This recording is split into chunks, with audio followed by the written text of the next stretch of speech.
8월 25일 미국 주식 3분 뉴스 미주삼 시작합니다. CT, 연준 테이퍼링 시장에 큰 충격 없을 듯. 다우존스에 따르면 CT의 애널리스트들은 테이퍼링이 마침내 문턱에 다다랐지만 시장에 과도하게 타격을 주지는 않을 것이라고 말했습니다. 이들은 글로벌 주식은 연말까지 좋은 성과를 유지할 것으로 보이며 미국 국채 금리는 평상시와 같은 계절적 패턴을 보일 것으로 예상했습니다. 납작 엎드린 머스크, 테슬라 자율주행 안 되다네. 미국 교통당국이 테슬라의 차량 자율주행 시스템에 대한 조사를 착수한 가운데 일론 머스크가 새로운 자율주행 소프트웨어에 대해 사실 대단하지 않다고 밝혔습니다.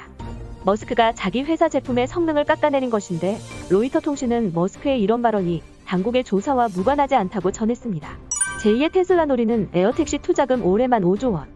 전 세계가 43억 달러의 뭉칫돈을 하늘을 나는 자동차 에어택시를 개발하는 스타트업에 쏟아 부은 것으로 나타났습니다. 맥킨지 자료에 따르면 에어택시뿐 아니라 드론을 포함해 모든 미래의 이동수단 개발에 지난 5년간 투입된 자금은 83% 급증해 1,040억 달러를 넘겼습니다.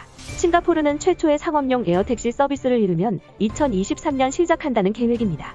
워런 버핏이 보유한 주식 가운데 따라 살만한 주식은 모닝스타는 버크셔에서 웨이의 포트폴리오를 분석해 아마존, 크래프트 하인츠, 테바, 웰스파고 등을 저평가되어 있는 주식으로 꼽았습니다. 아마존에 대해서는 주당 공정 가치를 4,200달러로 추정하며 24일 주가인 3,300달러보다 27%가량 높게 분석했고 광고와 클라우드 사업이 고성장할 것으로 예상했습니다. 인텔, 엔비디아, AMD와 그래픽카드 전면전. 인텔이 내년 1분기 외장 그래픽카드 시장 진출을 공식화하며 엔비디아가 독점하다시피 한 시장 내 판도를 뒤흔들 수 있을지 없기에 관심이 쏠리고 있습니다. 현재 그래픽카드 시장은 엔비디아가 약 80%, AMD가 약 20%를 차지하고 있는데 엔비디아는 월등한 게이밍 성능을 자랑하며 AMD는 한 단계 아래로 평가받고 있습니다. 미 철강업체 뉴코어, 바이든 인프라 투자 수혜.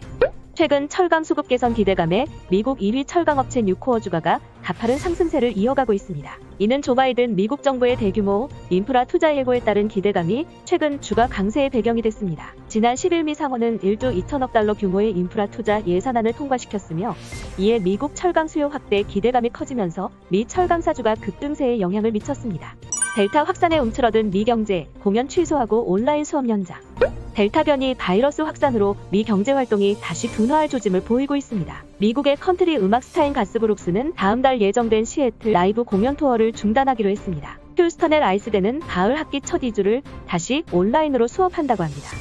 애플, 아마존, 페이스북 등 대형 빅테크 기업은 재택근무 종료 시점을 올가을에서 내년 초로 일제히 연기했습니다. 시진핑 한마디에 루이비통, 에르메스 굿즈 시가총액 75조 원 사라졌다. 시진핑 중국 국가주석이 국정 운영 핵심 사상인 공동부유, 즉 다같이 잘 살자라는 구호를 다시 전면에 내세우면서 중국 공산당의 부자 때리기가 명품 시장을 급속히 위축시킬 것이라는 전망이 나오고 있습니다. 중국 내 슈퍼리츠가 공산당의 표적이 될 가능성이 높다는 우려로 글로벌 명품업계 시가총액은 일주일 만에 급격하게 줄어들었습니다.